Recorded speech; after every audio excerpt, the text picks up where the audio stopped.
Hi there, my hungry friends. This minced meat cake isn't right for a romantic breakfast for two. However, it is definitely a tasty and appealing option for parties or brunches. Here's what we'll need for it.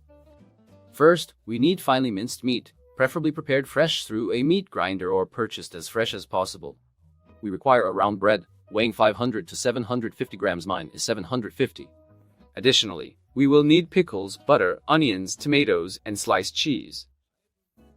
As for the garnish, there's a wide variety to choose from. Here's a small selection. Cucumber and radishes, chives and cress, also slices of salami, but you can creatively decide yourself.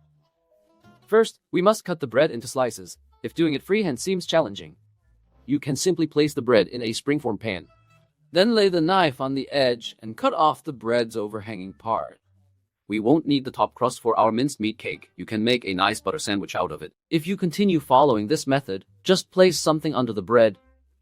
For example, a small wooden board, so that the overhanging part of the bread can, as before, be easily trimmed with the knife.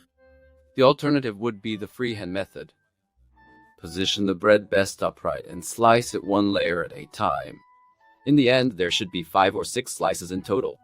Spread each of these slices fairly thickly with butter. An alternative option, if preferred for taste, could be remoulade. Let the butter soften at room temperature beforehand to make spreading easier. Now, we must complete a few preparatory steps. Peel the onion and cut it into thin rings. Slice the tomato into rounds. Also, cut the pickles lengthwise into thin slices. I've also made the cheese slices somewhat smaller and placed the first on one of the bread layers. Next, evenly distribute tomato slices in every other section, spaced between the cheese slices. Add onion rings to the remaining spaces, then top with pickle slices. Place one tomato slice in the center, then cover it all with the next bread slice. Now the whole process begins again from the start. The pattern I've provided here is, of course, just one possible variation. You can approach this differently, and at this point, I want to briefly elaborate. So this is what the minced meat cake looks like when sliced. And of course, you can decide for yourself whether to spread minced meat on one or more slices of bread along the way. Eventually, it's done, and we cover it with the top slice of bread and proceed to the minced meat. Now it's time to shape it like a cake. I'll start with the top, covering it with the minced meat. You could start with the edges, but I find this way better. So add portion by portion, spreading it evenly. Press lightly to make it adhere nicely. And to cover the edge, apply it in this manner. Do you have a rotating cake plate? It's quite convenient. Now take portions of minced meat and carefully press them onto the edges of the bread from the bottom up. Sometimes little bits will fall off, but that's no problem. Alternatively, you can use an offset spatula with the knife. Press firmly but carefully. There's no need to be too cautious.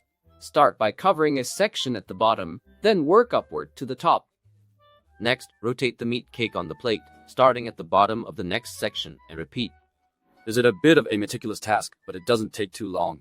And at some point, we will have finished the final bit of minced meat on top. Smooth everything around, and essentially our minced meat cake is ready. Now let's begin the decoration. Simply do what you do best. I, for instance, think it's nice to use those thick onion slices, score them diagonally across the entire surface. Cut diagonally once from the left, then from the right. Remove the severed pieces and voila, here's how it should look in the end. They look decorative and complement the taste perfectly. Place on the meat cake and set aside some onion rings. Use these to decorate around the edge of the meat cake. I made a small cut in the salami slices, so that I can easily shape them into a kind of small rose. These are best fixed in place with a toothpick. You can also place radish flowers on it. Alternatively, as I did, you can take small or halved radishes and attach them to the toothpick in the center of the salami flowers, essentially as a decorative touch. I further decorated with small stars cut from pickles and a bit of chives. Of course, your creativity has no limits. And knowing you, you'll surely decorate the Mett Cake with artistic mastery. I hope you have fun while doing this, and then enjoy your meal.